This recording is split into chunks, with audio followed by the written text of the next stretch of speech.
Bienvenue encore ce matin, nous allons parler de quelque chose d'extraordinaire, le fait que Dieu n'a jamais oublié une promesse. Dieu n'est pas de nature oublieuse. Quand Dieu dit quelque chose, la chose arrive. Cela fait partie de son caractère. Dieu n'a pas besoin de prendre des comprimés pour se concentrer, etc. Dieu n'est pas une personne non plus qui brise ses promesses. Quand Dieu fait une promesse, sa promesse c'est lui-même.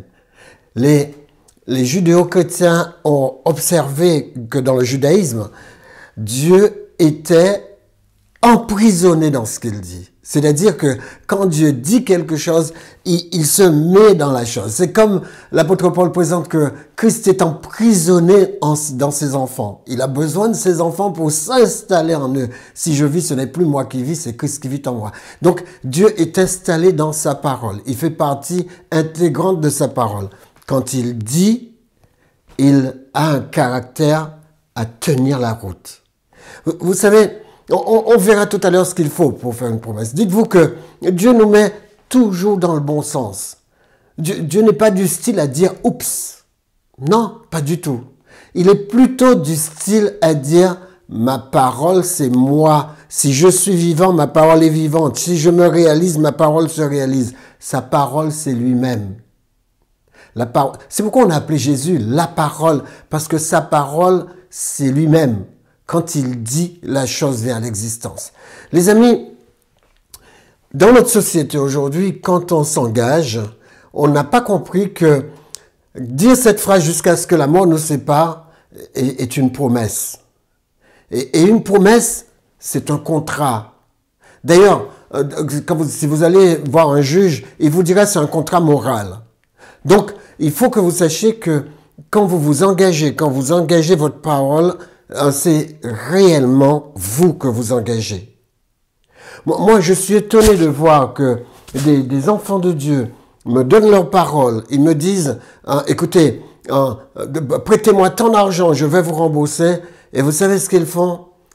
Après un certain temps, ils ferment leur numéro de téléphone. Ils vous donnent, après vous avoir donné un tas d'excuses, ils ferment leur numéro de téléphone ou bien ils vous bloquent pour que vous n'ayez plus accès à leur téléphone. C'est un peu démoniaque. C'est un peu démoniaque parce que c'est vrai que Dieu souhaite qu'on ne doive rien à personne, ne devez rien à personne. Cherchez les personnes à qui vous devez quelque chose, c'est très important.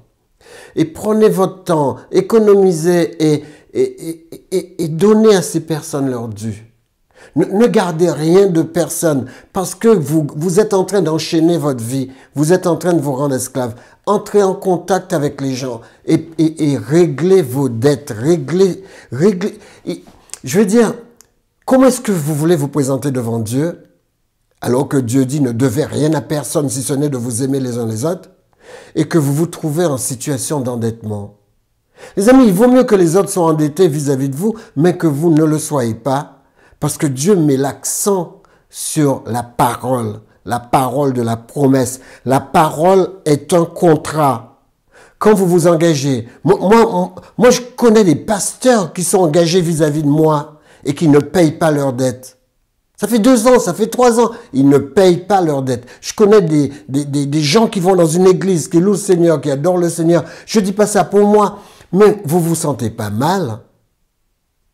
Réglez vos dettes. Vous êtes libre quand vos dettes sont réglées. Eh bien, gardez votre parole. Quand vous donnez une parole, c'est vous que vous donnez, c'est vous que vous mettez dans la balance. Ne vous engagez pas avant d'avoir réfléchi, parce que c'est vous que vous mettez dans la balance. Alors, certains m'ont posé la question, mais Lambert, pourquoi quoi? Pourquoi quoi? Moi, personnellement, je crois, parce que l'apôtre Paul dit car sa promesse est certaine. Dieu n'est pas en train de dire, est-ce que je vais tenir ma promesse là? Dieu n'est pas comme ça. Dieu a un autre caractère. Alors maintenant, la deuxième question à se poser, qu'est-ce qu'il faut pour tenir une promesse? Je reviendrai dessus tout à l'heure, mais qu'est-ce qu'il faut pour tenir sa promesse? Quand vous engagez votre parole, il faut vous dire que vous êtes à l'image de Dieu. C'est comme si Dieu engageait sa parole. Essayez de vous imaginer ce que ce serait si vous arrivez au ciel et que Dieu vous dit, Ah, mais je t'ai dit d'obéir à mes commandements, mais écoute, ça a changé. Maintenant, il y a des commandements X, Y, Z que je vous avais pas envoyés, mais que vous aurez confiance dans ce Dieu-là, un Dieu qui change de langage tout le temps? Non, Dieu dit que sa parole est immuable. Sa parole est immuable. Immuable, ça veut dire que sa parole ne bouge pas. Jésus le reprend comme ça. Il ne disparaîtra pas de la loi un seul iota. Les gens peuvent venir vous dire, tel commandement est tombé en désuétude parce que c'était pour les Juifs. Les gens peuvent venir vous raconter tous leurs trucs. Mais Dieu ne raconte pas ça. L'apôtre Paul dit, attachez-vous à la loi morale. Qu'est-ce que c'est que la loi morale? C'est exactement la même loi des 10 commandements. C'est la raison pour laquelle certaines personnes n'observent plus le Shabbat. Ils ne l'observent pas. Parce qu'ils disent, cette loi, on la met de côté parce qu'elle n'est pas pour le 21e siècle. Les amis, non, vous ne pouvez pas vous permettre de faire ça de la loi de Dieu. Si vous ne savez pas comment faire, téléphonez. Nous, on va vous dire comment faire. Moi, le Shabbat, c'est le repos. C'est un commandement sur lequel les gens ne veulent rien entendre parce que ça les arrange. Est-ce que Dieu va changer sa loi pour que je puisse aller au marché? Les amis, sa promesse est certaine. Lisez-le dans Deutéronome 8, lisez-le dans le Nouveau Testament, lisez-le dans Jean 14. Vous verrez que Jésus revient toujours la même chose. Jean 14, 15, si tu m'aimes, garde mes règles. Si tu m'aimes, garde mes règles. Tu n'as pas besoin d'un professeur pour venir te dire, oui, mais c'est pas réglo. Dieu a dit, quand Jésus est mort sur la croix, il a changé tel jour en tel jour. Mais les amis, ça c'est de la fiction. Ça c'est de la fiction. Et vous savez, les gens qui veulent expliquer ça, ils doivent parler beaucoup. Il faut qu'ils parlent, il faut qu'ils parlent, il faut qu'ils parlent. Vous n'allez pas lire un texte, vous allez lire 20 000. Et quand ils ont fini de parler, vous êtes convaincus. Vous savez, on peut convaincre les gens de n'importe quoi. J'ai même un croyant qui lui était convaincu d'une chose. Que s'il était tombé dans des difficultés, que c'était la faute de Dieu. Il m'a dit, écoute Lambert, je suis malade, je crois qu'il prend il m'a dit une trentaine de médicaments ou quelque chose comme ça. Et vous savez ce qu'il m'a dit? Il m'a dit, je ne prie même pas pour la guérison parce que je crois personnellement, je crois intimement que Dieu m'a rendu malade à cause de tout ce que j'ai fait dans le passé. Et que quand Dieu voudra que je ne sois plus malade, eh bien Dieu il va enlever cette maladie. J'ai dit, vous savez, il y a des croyants qui perdent le sens. Il y a des croyants qui perdent le bon sens. Il ne faut pas perdre le bon sens. Je crois que c'est une question de manque de sagesse. C'est vraiment idiot de dire ça. Et comme si Dieu faisait une comptabilité de toutes les fautes que vous faites dans le passé et que Dieu dit, je vais te régler ton compte faute après faute. Les amis, mais prenez du recul. C'est pas le Dieu que nous connaissons. Le Dieu que nous connaissons, il aime et il s'attend à une chose de notre part. C'est une promesse qu'il a faite. Si tu confesses tes péchés, ne crois pas que tes péchés, tu vas les laisser comme ça et tu vas dire, il va me régler mon compte, je vais payer physiquement et après quand il m'aura réglé mon compte et que j'aurai payé, je lui devrai plus rien. Les amis, l'apôtre Paul nous dit, toute votre justice est comme un vêtement souillé. Qu'est-ce que vous pouvez payer à Dieu? Il y a quelqu'un qui, j'ai entendu dans une chanson, il a dit, oh Seigneur, je voudrais savoir exactement ce que je te dois. Les amis, le péché, c'est la destruction du monde, c'est la destruction du plan de Dieu, c'est la destruction de toute l'œuvre que Dieu a mis en place. Et vous croyez que vous pourrez payer le prix? Non, la seule personne qui pouvait payer le prix, c'est une personne qui n'avait pas fait le mal que nous avons fait. C'est Jésus-Christ. Et nous devons de nous recueillir, c'est-à-dire par humilité nous approcher de lui, afin qu'il puisse nous donner. C'est un don. La vie, c'est un don. Le salut est un don. C'est pas quelque chose que je puisse régler avec des milliards de dollars. Non, c'est un don. D'ailleurs, où est-ce que vous allez prendre des milliards de dollars? Les amis, reprenons Hébreux 10, il dit, sa promesse est certaine. Restez sur la promesse de Dieu. Alors, je vais vous donner la définition d'ici, de ce monde-ci. Des promesses, c'est celui-là. Mot dit ou écrit obligeant quelqu'un à faire ou à ne pas faire. Vous voyez, même les gens qui ne connaissent pas Dieu, ils ont une bonne règle. Ce sont des mots dits, pas obligatoirement écrits. Quand vous dites à quelqu'un, prêtez-moi 500 euros, je vais vous le rembourser. Ça doit se passer comme ça. Maudit. Ou écrit, vous faites un contrat. Même quand vous leur faites écrire une reconnaissance de dette, ils disparaissent. Les amis, je vous assure, ils disparaissent, ils sont malins, ils attendent une certaine date parce qu'ils connaissent la loi, ils savent qu'après une certaine date, votre reconnaissance de dette, ça... Les amis, ils connaissent tous les rouages. Les gens qui vous demandent des choses connaissent beaucoup de choses dans le mal. Ils connaissent beaucoup de choses dans le mal.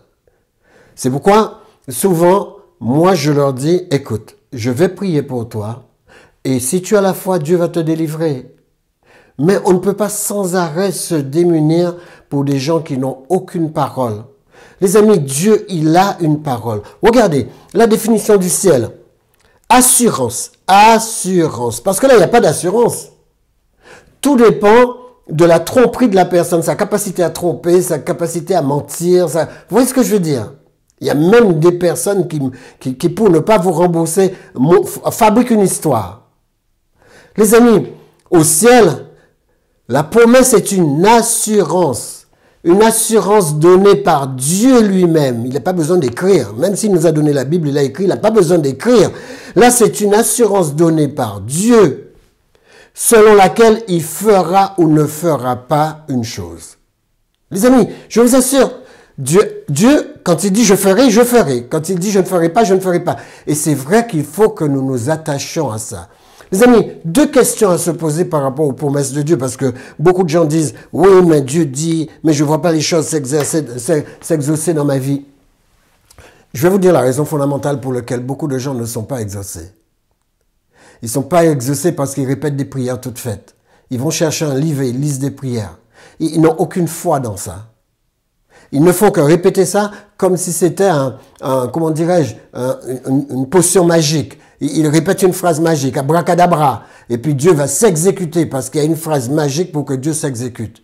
Les amis, les personnes qui vous ont parlé de la prière comme ça, qui vous disent qu'il faut répéter une litanie, ce sont des personnes à côté de la plaque, parce que quand vous lisez Matthieu 6, vous dites, ne faites pas comme les païens, ne répétez pas de vaines paroles. Vous devriez avoir d'abord une relation avec Dieu pour pouvoir communiquer avec lui. Ne croyez pas que c'est quand vous êtes tout près de faire l'accident que vous dites « Ah mon Dieu !» Non, non, ça c'est une blague. Vous voyez? Et pourtant Dieu vous en sort des fois. Il vous en sort, mais il vous en sort pas parce que vous avez dit « Ah mon Dieu !» Il vous en sort parce qu'il vous aime. Les amis, battez-vous pour avoir une relation avec Dieu, une vraie relation, une relation où vous le connaissez déjà, et parce que vous le connaissez, vous savez comment il fonctionne. C'est tout, vous savez comment il fonctionne. Alors, la première question à se poser, Dieu va-t-il faire ce qu'il a dit? Ça a à voir avec son caractère. Si vous connaissiez Dieu, vous sauriez qu'il est honnête. Il n'y a personne de plus honnête que Dieu. Dieu, vous savez que Dieu est au-delà de la patience, il est au-delà de la bienveillance, il est au-delà de la douceur, il est au-delà de la bonté, il est au-delà de tout, il est au-delà de l'amour. C'est-à-dire son amour est tellement grand qu'on dit qu'il est incommensurable. Il est tellement immense que on ne peut pas l'entourer, ni par, l'apôtre Paul dit, ni par devant, ni par derrière, ni en hauteur, ni en profondeur.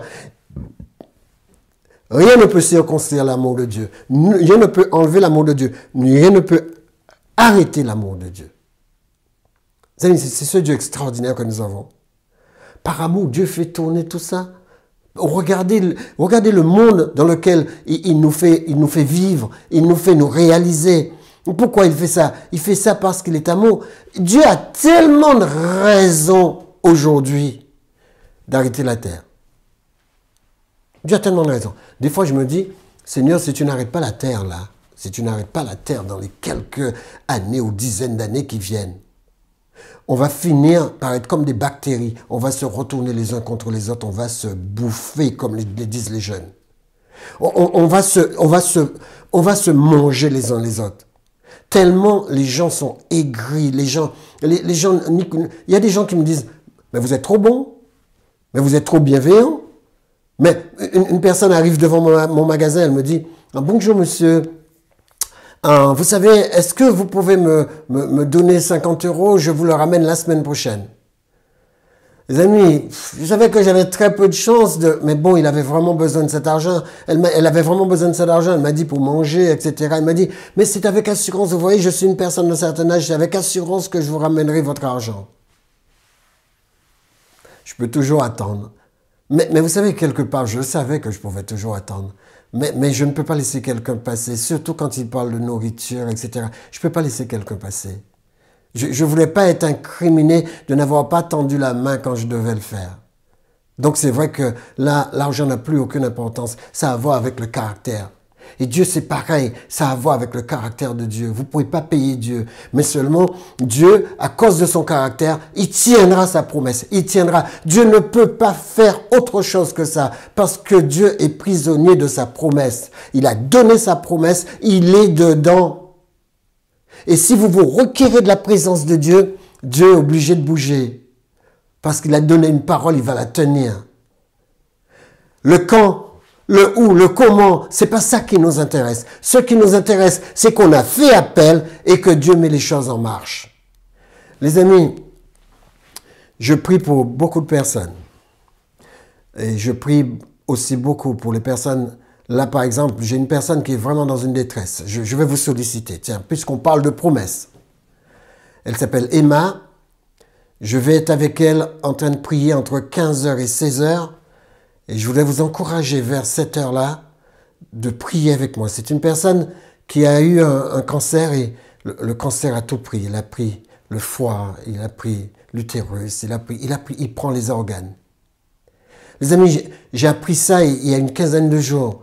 Et c'est vrai qu'on m'a contacté hier parce que ça va très vite. Vous savez, quand il s'agit de cancer du pancréas, ça va très vite. Quand le pancréas est touché, le foie, le pancréas, quand des organes importants sont touchés comme ça va très vite. Là, il m'appelle pour me dire que là, les médecins, ils ont baissé les bras.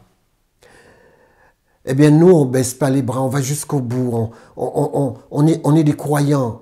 On croit que seul Dieu peut faire un miracle. Donc, on va au miracle. On va au miracle. On appelle Dieu, on se bat, on reste dans cette guerre pour garder cette fille avec nous. Les amis, nous savons tous ce que c'est que de perdre notre chair. Nous savons aussi comment nous mobiliser quand une personne est touchée, parce que nous savons ce que c'est. Aussi, je vais vous demander aujourd'hui de vous mobiliser. Je ne sais pas si vous êtes dans votre voiture, vous vous arrêtez un instant, même si vous ne priez pas 1 heure avec nous, même si vous priez quelques minutes. L'essentiel, c'est qu'on sache qu'on a une chaîne de solidarité appuyée sur la promesse de Dieu. Le verset sur lequel que je vais utiliser beaucoup, c'est Ésaïe 53, verset 5. Par tes meurtrissures, Seigneur, cet enfant est guéri. Nous ne sommes pas venus pour dire par tes médicaments, nous sommes là pour dire par tes meurtrissures. Nous nous requérons, nous nous rattachons à cette promesse. Par les meurtrissures du Seigneur, la guérison survint. Les amis, on va essayer de le faire ensemble. Comme ça, vous ferez quelque chose de pratique avec nous. Appelez le caractère de Dieu. Parce que nous savons que Dieu a la capacité. C'est la deuxième question. Dieu a-t-il la capacité? Oui, Dieu a la capacité. Quand le médecin baisse les bras, quand toutes sortes de médecines baissent les bras, pourquoi nous ne baissons pas les bras? Parce que nous savons que Dieu a non seulement le caractère, mais la capacité. La Bible dit que Dieu peut faire tout ce qui est dans notre pensée, et même au-delà de notre pensée. Donc, ce qui est au-delà de notre pensée, c'est le fait que, écoute, les circonstances sont des circonstances logiques et la logique voudrait que cette personne s'en aille. Mais nous, on s'est déjà battu contre la logique. Vous vous rappelez quand on m'a appelé et on m'a dit, écoutez, votre femme ne passera pas le week-end. Vous vous rappelez cette histoire pendant le Covid? Eh bien, ma femme est encore là. Les amis, la prière du juste a une grande efficacité. Alors, on va se solidariser et on va se battre avec cette jeune fille parce que moi, je savais ce que c'était quand on vous dit, eh bien, ne comptez plus sur un membre de votre famille. Les amis, battons-nous ensemble. Quand il s'agit de promesses, il faut absolument savoir s'appuyer sur le caractère de la personne qui est en face et sur sa capacité. Jamais je n'aurais donné 1 € à des gens si je savais qu'ils avaient mauvais caractère et qu'ils allaient me mentir et qu'ils allaient me spolier. Jamais je l'aurais fait. Mais en ce qui concerne Dieu, on peut lui faire confiance. Le caractère de Dieu ne lui permet pas de faire marche arrière par rapport à une promesse. Il tient toujours ses promesses. Dans la Bible, il y a 2 sortes de promesses. Il y a des promesses qui sont inconditionnelles. Vous pouvez lire ça aussi dans Genèse 12, verset 1 à 3. Des exemples de promesses inconditionnelles. Quand Dieu dit à Abraham, Abraham, prends tes affaires, prends tes clics et tes claques, tu quittes Ur en Chaldée et tu me suis. Abraham ne savait pas où il allait. Mais Dieu ne lui a pas dit, viens avec moi au cas où, viens avec moi car il se pourrait. Non, Dieu lui a dit, range tes affaires, tu viens, tu sors de Chaldée. Eh bien voilà, ça c'est inconditionnel. Range tes affaires, tu t'en vas. Ça, c'est inconditionnel. Les amis, conditionnel, Romains 10, verset 9. Dieu nous dit, si tu confesses tes fautes, je suis fidèle pour te pardonner. Vous voyez la condition? Deutéronome 8. Il dit, si tu obéis à ma loi. J'ai cité tout à l'heure Jean 14, verset 15. Si tu obéis à mes commandements. Il dit même, si tu m'aimes, obéis à mes commandements. Parce que si tu obéis à mes commandements, ton amour, l'amour va non seulement être là, mais je vais conduire ta vie. Si tu m'aimes, garde mes commandements. Ne viens pas me raconter que tu m'aimes et que tu fais ce que tu veux de mes commandements. Ça ne marche pas ensemble. Les amis, sachez qu'il y a ces 2 promesses. Alors, c'est à vous de savoir où vous allez. Parce que c'est vrai que beaucoup de femmes et beaucoup d'hommes font confiance à l'autre conjoint quand ils disent « jusqu'à ce que la mort nous sépare ». Et vous savez, ils ne sont pas morts, mais ils sont déjà séparés. Hein. Ça, c'est des paroles en l'air. Ça, c'est des paroles en l'air. Les amis, il n'y a pas d'excuse pour ne pas tenir sa parole. Moi, je connais des gens qui se sont battus. Hier, j'ai rencontré une personne, 45 ans de mariage. C'est beau, ça. Et je vois des gens qui prennent le mariage comme si c'était je sais pas, comme si c'était un contrat de voiture. Vous savez, beaucoup de gens, pour eux, les contrats de voiture, c'est pas vraiment des contrats. Ils peuvent payer un mois, pas payer l'autre mois. Ils font ce qu'ils veulent jusqu'à ce qu'on les poursuive et qu'on leur donne des ajouts à payer. Mais il y a beaucoup de gens qui vont signer un contrat et qui tiennent pas parole. Il y a des gens même qui signent un contrat pour une maison et qui payent pas le loyer et qui s'éteignent après qu'on les mette à la porte. Les amis, quand vous vous engagez, la Bible dit calculer les dépenses. Parce que vous vous engagez avec une personne, la personne a son caractère, elle a sa vision des choses, elle a ses problèmes. Ne croyez pas que vous arrivez dans le mariage qu'avec vos problèmes, c'est pas vrai. C'est problème plus problème égale plus problème. Alors à vous de vous battre pour comprendre que les promesses de Dieu il y en a qui sont conditionnelles et vous devez vous mettre dans les conditions adéquates pour vous approcher de ce qui est sacré. C'est pareil pour la prière. Vous pouvez parler à Dieu comme ça. Mais tiens, l'autoroute de la prière. Non, ça ne marche pas. Quand vous vous approchez de Dieu, c'est avec l'assurance qu'il vous écoute. Et qu'est-ce qui fait l'assurance qu'il vous écoute? L'obéissance. L'obéissance. La méditation de sa parole. Le fait de prendre du temps pour lui. Vous ne parlez pas à Dieu quand vous avez un problème. Vous parlez à Dieu tous les jours parce que c'est votre Père. Vous lui parlez quand ça va. Bonjour Seigneur, comment tu vas? Eh bien Seigneur, on va attaquer la journée aujourd'hui. Hein? Seigneur, je te remercie de m'accompagner. Je te remercie de t'embarquer avec moi dans la voiture. Assieds-toi à mon côté et dirige toutes choses. Voilà, vous êtes habitué avec Dieu. Vous avez une manière de concevoir Dieu. Dieu est inclus dans votre existence. Les amis, pour bien comprendre, on va se poser la question. Le salut est-il conditionnel? Non. Le salut est inconditionnel. Le salut est inconditionnel dans son absolu. Dieu a donné le salut à tout le monde.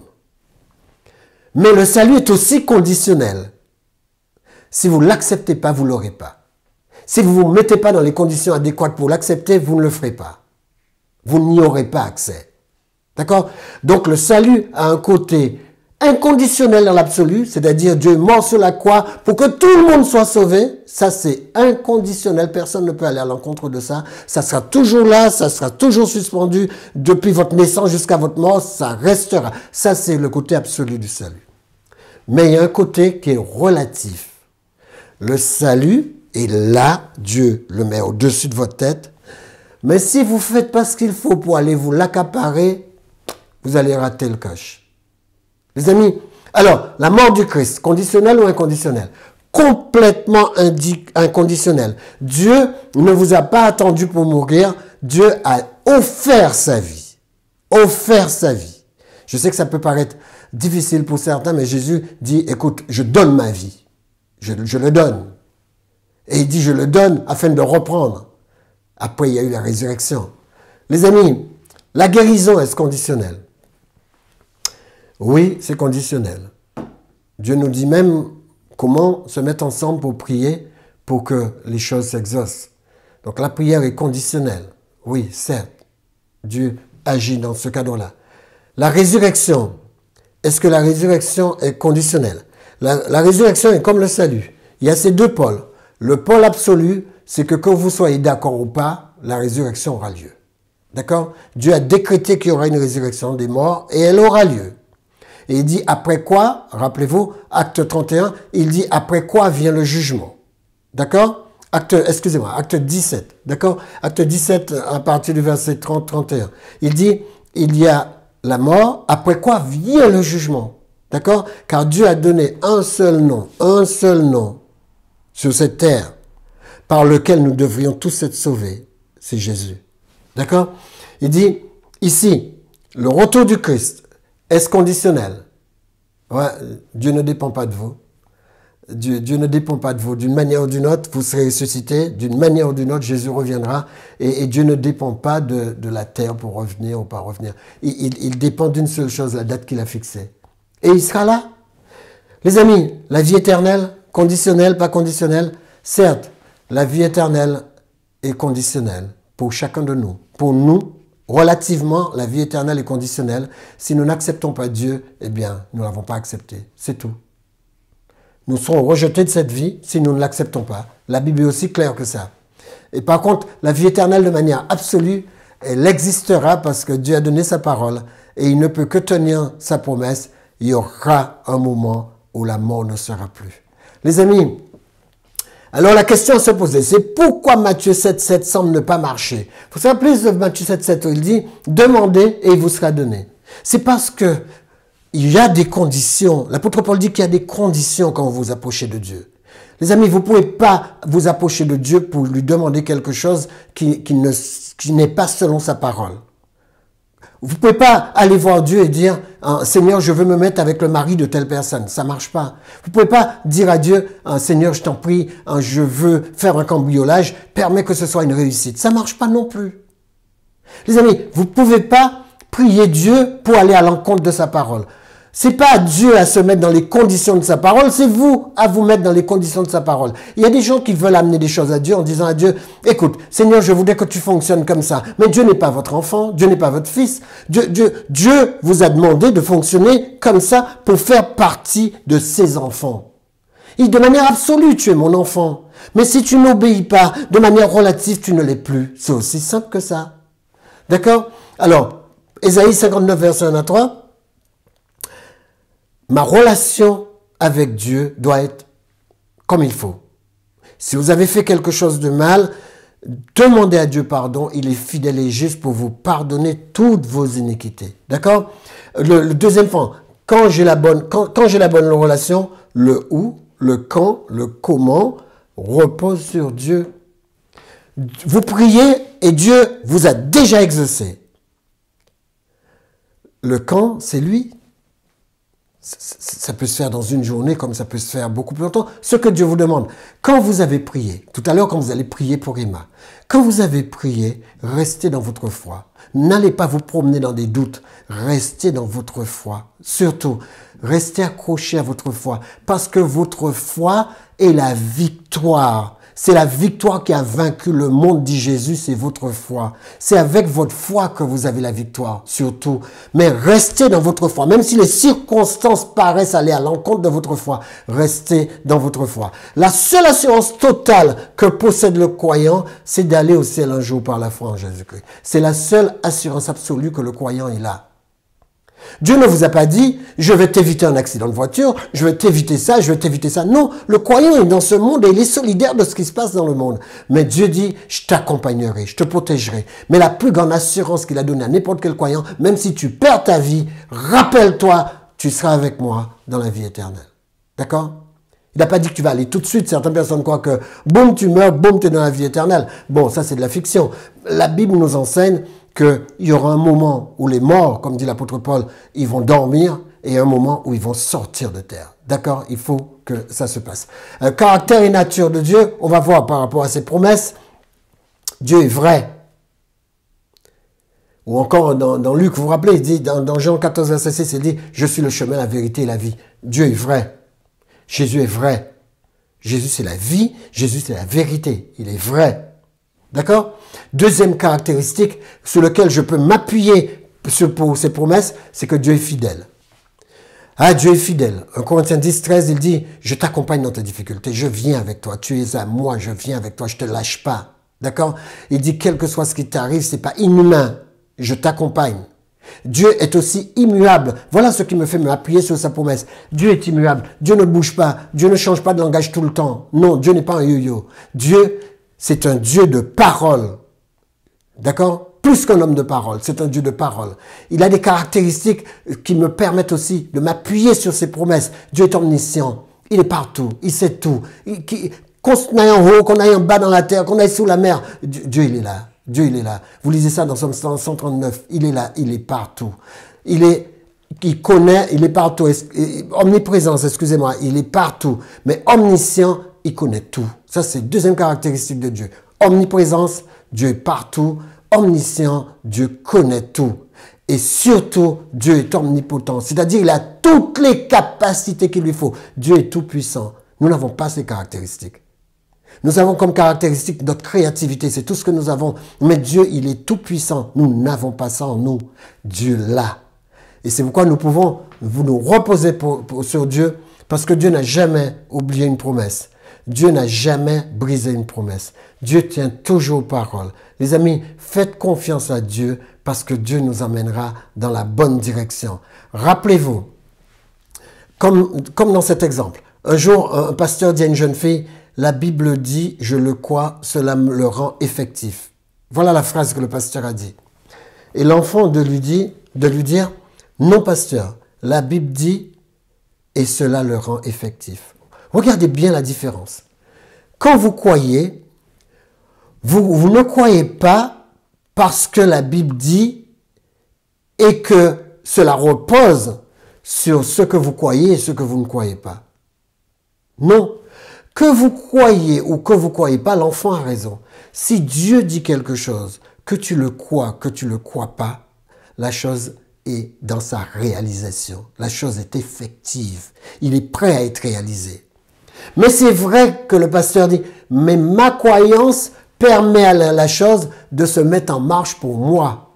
Donc le pasteur a raison de dire ça, mais il n'a pas raison de dire que c'est effectif parce qu'il croit. Parce que tu crois pas, il y a des gens qui sont non-croyants et pourtant ça n'empêche pas la parole de Dieu d'être effective. D'accord? Alors, il faut comprendre que la parole de Dieu, Psaume 33, verset 9, il dit, quand Dieu dit, la chose est déjà là. Quand Dieu dit, la chose arrive. Dieu est engagé dans ce qu'il dit. Donc la parole de Dieu est effective dès le moment où la parole de Dieu sort parce que Dieu est dans sa parole. Dieu est vivant dans sa parole. Alors voilà ma réponse à Dieu. Si je veux que la promesse de Dieu marche dans ma vie, je dois être obéissant. Si tu obéis, d'accord, je dois être obéissant. Je dois obéir à sa parole. Je dois avoir la foi. Matthieu 9, 29. Il sera toujours fait selon ta foi. Alors quand vous allez prier les promesses de Dieu, commencez à obéir. Nettoyez votre vie. Nettoyez vos mains. Vous voyez, l'apôtre dit cela, il dit il faut élever des mains pures. Il dit à Timothée, il faut élever des mains pures par rapport à notre Dieu. Donc, commencez par vous nettoyer quand vous vous approchez de Dieu. Prenez le temps de vous nettoyer, vous purifier, demandez pardon à Dieu. Et quand vous irez dans votre prière, vous entrerez d'une manière adéquate. Les amis, je dois avoir donc la foi et je dois me réclamer de ses promesses. 3 choses pour réussir au niveau de la prière quant à la promesse de Dieu. Je dois entrer dans l'obéissance à nouveau, me confesser, entrer dans l'obéissance. Je dois avoir la foi, je dois mettre en marche ma foi. Et troisièmement, je dois me réclamer d'une promesse. Quand vous priez, prenez une promesse.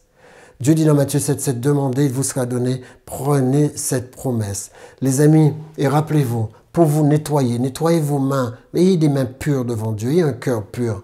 Si tu confesses de ta bouche Jésus comme Seigneur, si tu crois dans ton cœur que Dieu l'a ressuscité des morts, tu seras sauvé. Tu es déjà sauvé. Tu es déjà dans les conditions adéquates pour t'approcher du sacré. Tu es déjà dans les conditions adéquates pour que le miracle se réalise. Donc la promesse de Dieu est une déclaration de Dieu qui est certaine de nous faire grâce de ses dons. C'est ce que Dieu a dit.